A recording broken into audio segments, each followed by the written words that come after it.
That was my sister. It took for her to die for this to become mandatory. Joanne Risk is easily moved to tears when she talks about the death of her sister, 32-year-old Diane McCabe.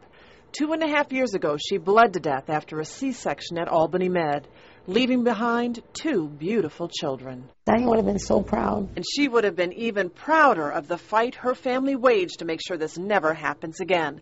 Part of a settlement with Albany Med requires them to buy a maternal and neonatal simulator for training, change procedures on a machine that monitors a patient's vital signs, and funds a lecture series focusing on patient safety. But more is needed. It's a mandatory review program so that we know somebody is looking at why that woman died. Somebody really, I mean, you're leaving a child without a mother. The American Congress of Obstetricians and Gynecologists, or ACOG, had a program called Safe Motherhood Initiative, but the governor slashed its funding.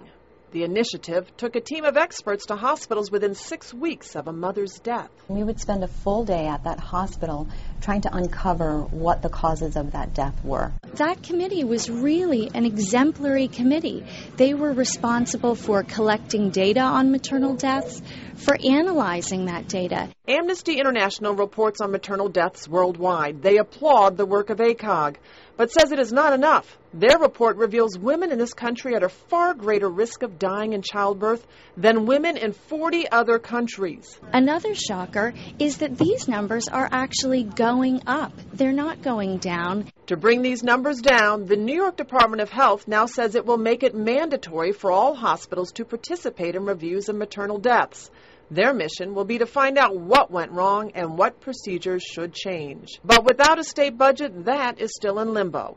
Now, the question of education. Well, ACOG has printed and distributed these posters on hemorrhaging and what to do, a major cause of death after C-sections. All of the labor and delivery units across New York State have hanging. There were none in Albany Med when Diane McCabe bled to death 2.5 years ago. Her family holds on to hope that other new moms will be able to go on and hold their beautiful new babies. Elisa Streeter, News 10.